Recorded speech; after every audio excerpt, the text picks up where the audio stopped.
جمعت لكم حمامات الكريم المشهوره للشعر وجربتها وهقول لكم تجربتي مع كل واحد فيهم.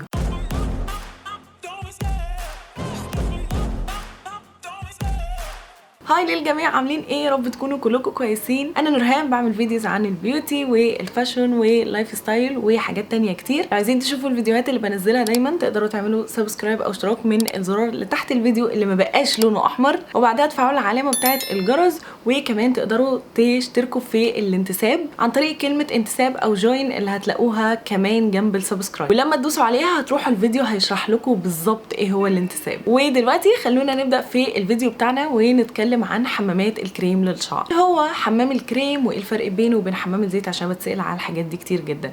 حمام الزيت حاجه وحمام الكريم حاجه. حمام الزيت ده احنا بنعمله قبل اصلا ما ندخل الشاور او نعرض شعرنا لاي ميه، يكون شعرنا ناشف زي مثلا ما انا دلوقتي شعري ناشف. حمام الزيت بنحط الزيت على كل شعرنا او حسب بقى، هو زيت للفرو بس، زيت مثلا للاطراف، وبعدين بنخش ناخد الشاور عادي جدا. لكن حمام الكريم هو اللي بيجي بعد الشامبو والكونديشنر وانتي بتغسلي شعرك، اللي هو الهير ماسك ده بنستعمله بعد البلسم وبرده بيتغسل. الفرق بين البلسم وحمام الكريم، البلسم بتبعديه اكتر، يعني البلسم بتبتدي من هنا مثلا لحد تحت، لكن حمام الكريم ممكن تطلعي فوق شويه. وفي الغالب حمامات الكريم بتكون تاثيرها اقوى من البلسم. كمان البلسم ما بيعملش اي حاجه غير ان هو بس بيطري الشعر او بينعم الشعر او بيخلي الشعر ما ينشفش من الشامبو، لكن حمام الكريم بيكون فيه تغذيه اكتر. فدلوقتي انا جمعت لكم تقريبا اشهر 8 انواع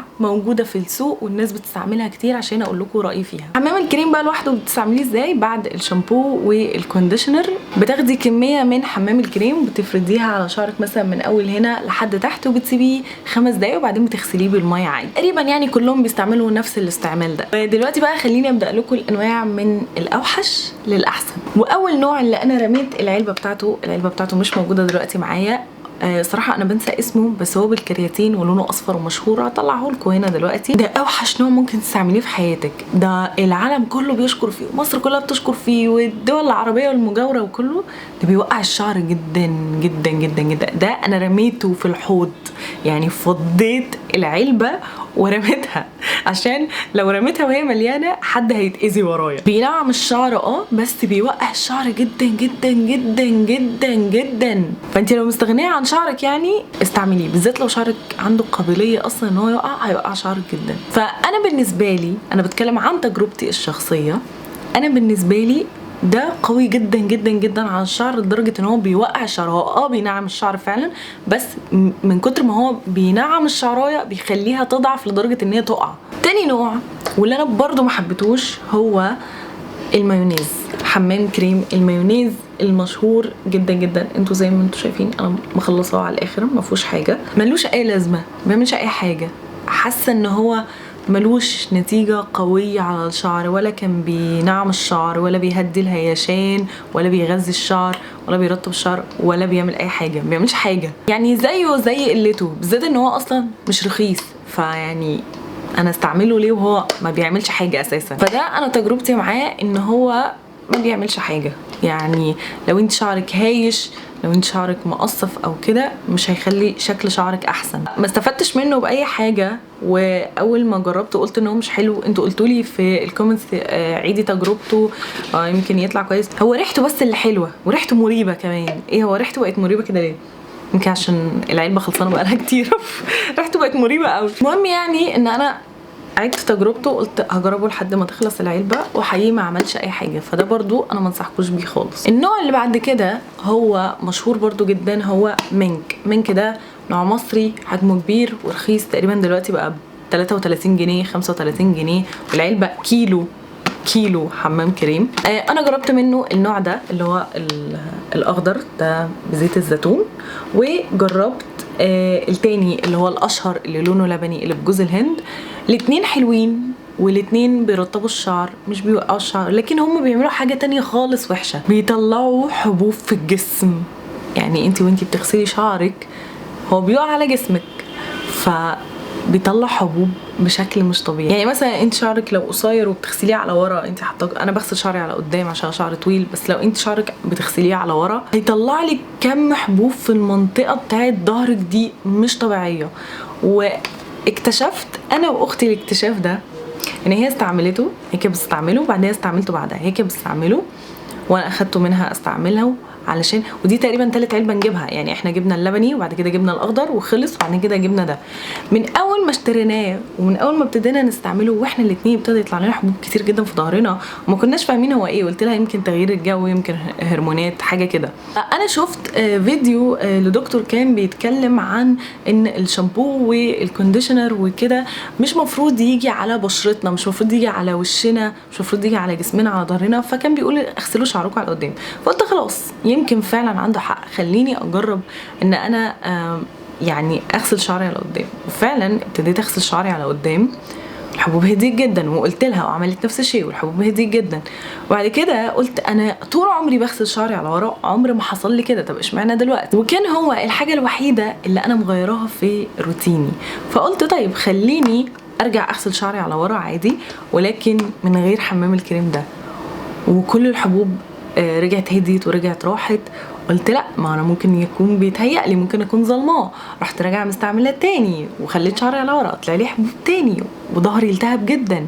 فده هو كحمام كريم جميل، بس ما تخلوش يلمس بشرتك نهائي نهائي، يعني ما يجيش حتى كده، يعني كفايه انه يلمس ايديكي. فانا الصراحه ما بقتش بستعمله لان انا مش ضامنه حاجه تاثيرها قوي كده على البشره يكون تاثيرها ايه على شعري بعد كده. فهو اقتصادي كل حاجه وانا كنت برشحه لكم، بس لو انت هتستعمليه ما تخلوش يلمس جسمك او بشرتك. النوع اللي بعد كده واللي هو بقى ايه، الحاجات دي بقى في النص، اللي هو ولا حبيتها قوي ولا ما حبيتهاش قوي. ده الهير ماسك بتاع جارنيه. هو ممكن تستعمليه 3 استعمالات، بس انا هتكلم از ماسك. ده بالنسبه لي ولا وحش ولا واو، يعني ولا ان هو حاجه وحشه، ولا ان هو اولا حجمه كويس جدا على سعره، هو مش غالي. ريحته بيسيب ريحه، بصوا اصلا العلبه فاضيه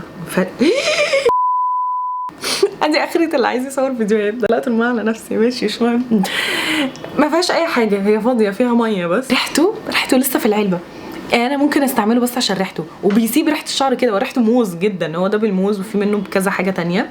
ريحته تحفه تحفه. انا ما شميتش حاجه ريحتها حلوه كده في حياتي. هو المجموعه بتاعته كلها كانت ريحتها كده. فهو بس ريحه جميله للشعر بس، لكن ما بيعملش حاجه تاني. هو بيرطب بس ترطيبه ضعيف مش قوي. فده كان رايي في الماسك بتاع جارنيه. النوع اللي بعد كده واللي هو برضو انا ولا حبيته ولا كرهته، هو الماسك ده اللي هو بتاع جليس. بس ده بقى الصراحه يعني هظلمه لو قلت وحش، لا هو حلو. ريحته ضعيفه، يعني ريحته ولا اي حاجه. مفروض ان هو بالكرياتين، مفروض ان هو بيصلح الشعر. المجموعه السودا دي انا ياما نصحتكم بيها، بتاعت جليس اللي لونها اسود بالذات. فقلت كمان هجرب الماسك بتاعهم، وصراحه هو طلع حلو، ولكن هو مش الخطوه اللي هتغير شعرك زي ما انت فاكره. يعني ده مش هو الخطوه اللي هتغير شعرك زي ما انت فاكره. يعني تاثيره قريب قوي من تاثير البلسم بتاع نفس المجموعه، عشان كده مش حطاه في الحاجات اللي هي الحلوه قوي.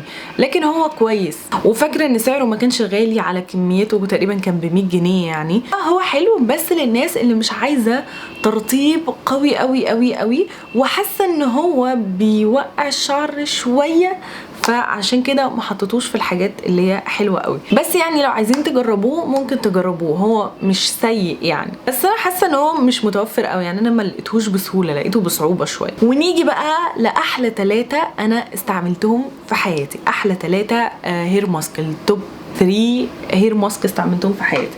اول واحد هو ده بتاع ايفا اللي هو بالكرياتين. ده في ناس كتير جدا جدا جدا نصحت بيه على النت، وانا قلت طيب خليني اجرب. يعني جربته حقيقي، ده تحفه تحفه تحفه رهيب. اولا ده من ايفا كوزماتكس، شركه مصريه متوفر في مصر، سعره مش غالي، حجمه كويس، هو 200 جرام. ريحته مش موجوده تقريبا، مش ريحه قويه، قوامه جميل، ترطيبه للشعر جميل، ترطيبه للشعر بيفضل فترة كويسة، بيغذي الشعر فعلا. ده من بدايه ده بقى تحسي ان الحاجه ليها تاثير على شعرك، مش بس ان هي زي البلسم بتنعمه او بتخليه مش ناشف من الشامبو، لا ده فعلا ليه تاثير تغذيه على الشعر. فده انا بالنسبه لي حبيته جدا جدا جدا. انا مجرباه مؤخرا يعني، ده تقريبا اخر واحد جربته في الحلوين، وده فعلا ما ندمتش ان انا اشتريته. بس برضو انا قعدت ادور عليه في الاول ما لقيتوش، بعد كده لقيته كتير بقى، واكتشفت ان هو كمان في منه لون تاني. يعني الاحمر ده هو اللي مشهور، بس انا اكتشفت ان في منه واحد لونه على موف كده غامق شويه. فانا بقى عايزه اجرب التاني اللي محدش جربه ده تقريبا في مصر، واعرف ايه نتيجته على الشعر. ونيجي بقى للتوب 2، وهو من لوريال الفيف. ده ماسك للشعر شديد الجفاف، وهو متعدد الاستخدامات، يعني زي بتاع جارنيه. هو من جوه لونه غامق كده شويه، وريحته حلوه، يعني ريحته عاديه، ولا قويه ولا ضعيفه ولا وحشه ولا حلوه. ده بقى بيرطب الشعر جدا جدا جدا جدا، بيرطب الشعر حتى اكتر من ده، اكتر من بتاع ايفا. ده لو شعرك هايش حلو قوي في الهيشان، لو شعرك ناشف حلو قوي في النشفان.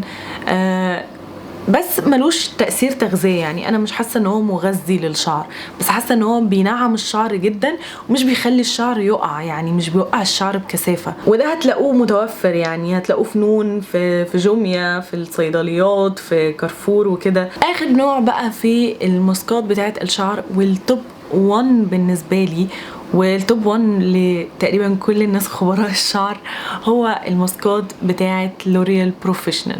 انا دلوقتي معايا اللي هو لونه بينك، ده اللي هو اسمه برو لونجر. ده المفروض ان هو بيطول الشعر وبيحافظ على اطراف الشعر من التقصف وكده. ريحته عاديه، ولا حلوه ولا وحشه.